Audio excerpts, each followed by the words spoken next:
will not let me go to the zoo with my kid with the school as a chaperone. Because I had a prayer for judgment because the DA would not drop the alleged assault on my wife at the same time I dropped the assault charges on her, which she's crazy psycho and does crazy psycho stuff repetitively all over her record, and I've never done anything to assault somebody before. And I try not to. I don't have any felonies, at all. I don't even have a conviction for assault at this point. I have a prayer for judgment, and I'm not allowed to go because I have a prayer for judgment of an assault charge. And the whole reason that happened was because at the time I was trying to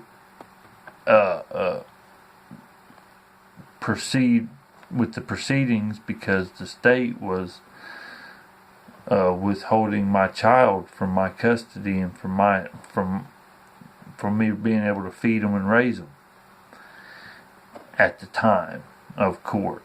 So I was ready to expedite that and get it taken care of, and that's it. But anyhow, so I can't go to the school with the kid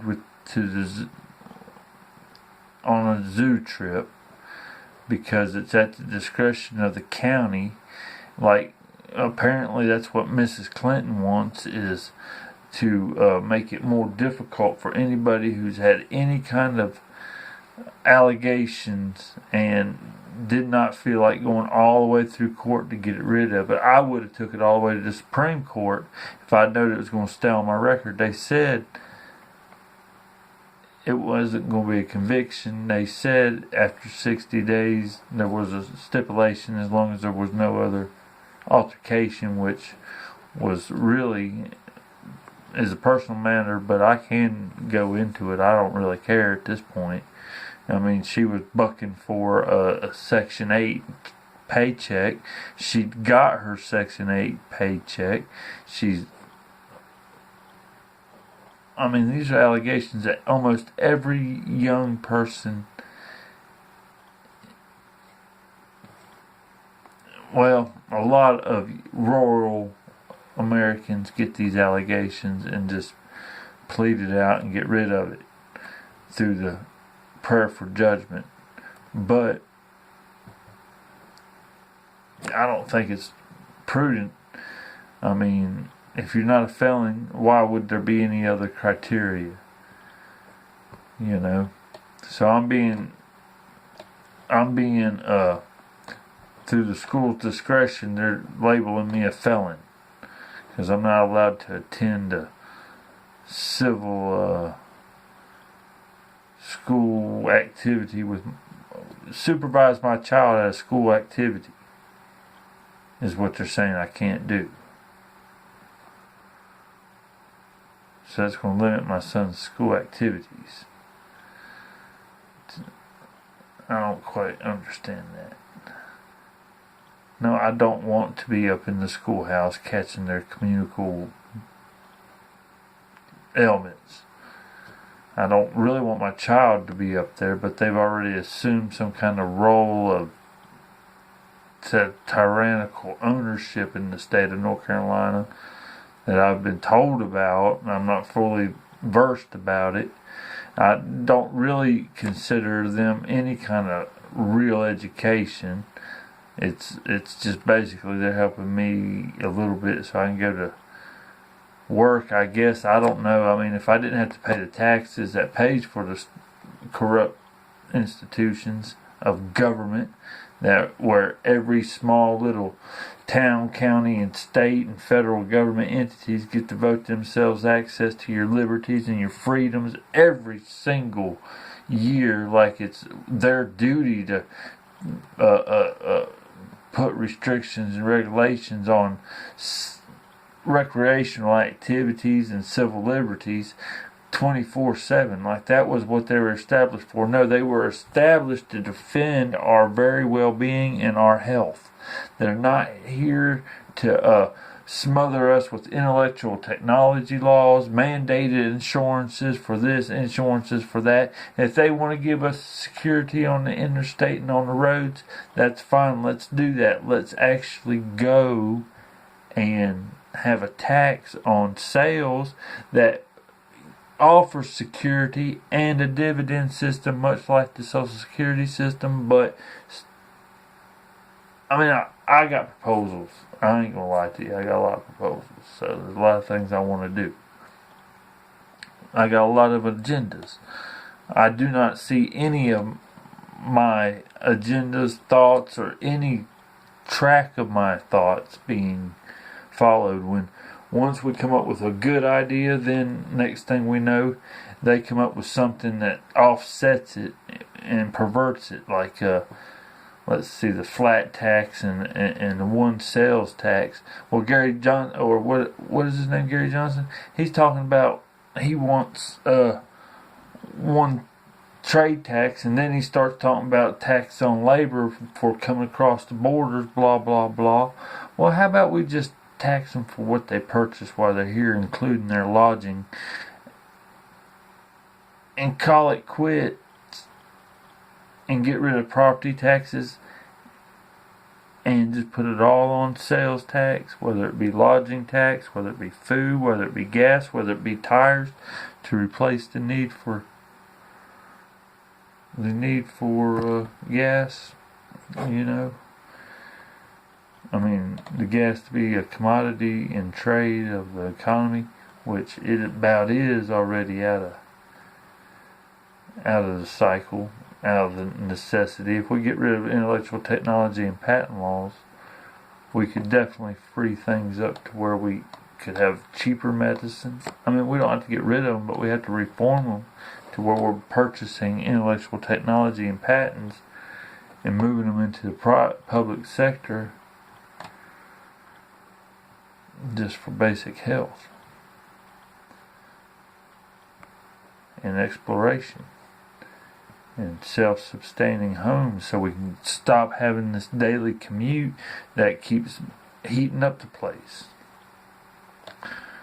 And pretty much that's what's heating up the place. Everybody has to drive 5 miles to do something they probably could live without. If I didn't have property taxes, I wouldn't have to have a car. If I didn't have property taxes, I wouldn't have to have insurance. If I didn't have property taxes, I could spend all day gardening, or a whole year gardening, If I didn't have all these bills, consistently having to maintain cars and vehicles to a deficit, can't get a bus route out here. They want you to be on demand, and their schedule pick up, and only scheduled from 6 o'clock in the morning, 2 o'clock in the afternoon before you have to head back home. It just don't compute. It doesn't work. It's not an equation. I've lived on it as a pedestrian. There's no fire department transportation system like I've been begging my representatives for, but they don't hear that because they think, we can't give you the precious time to be bringing anything up in public, Mr. Grigg, because we don't want to publicize your daggum way of thinking, because we like the way things are now. We want the narrow scope of how things are now. We are the conservative leadership is that. Those are the ones who run us in my community 100%, and they're the ones that will not compromise and allowed a tremendous defeat in the Supreme Court last year for sane people, traditional people who desire to maintain their history. I guess we're going to start talking about history here soon because I doubt they're getting it at school. I'm sure they're getting some kind of highlights from it, but they ain't getting the truth of it.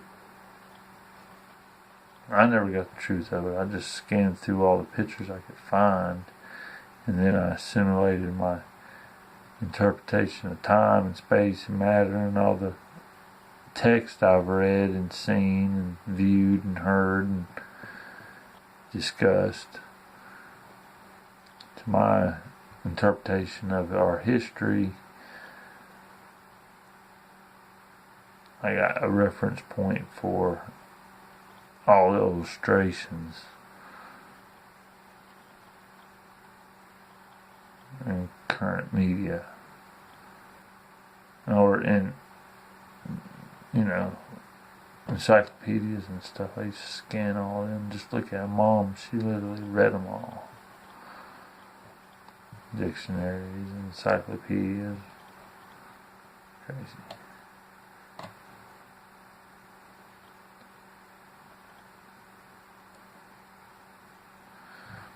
But anyhow, I don't think it's prudent to be labeling somebody a felon or sanctioning them as a felon for a minor traffic infringement and a alleged charge that the state picked up after the plaintiff tried to drop it. That's basically what happened. That was my understanding.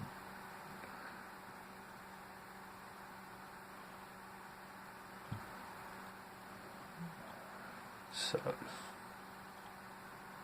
I get mad about this more, I guess.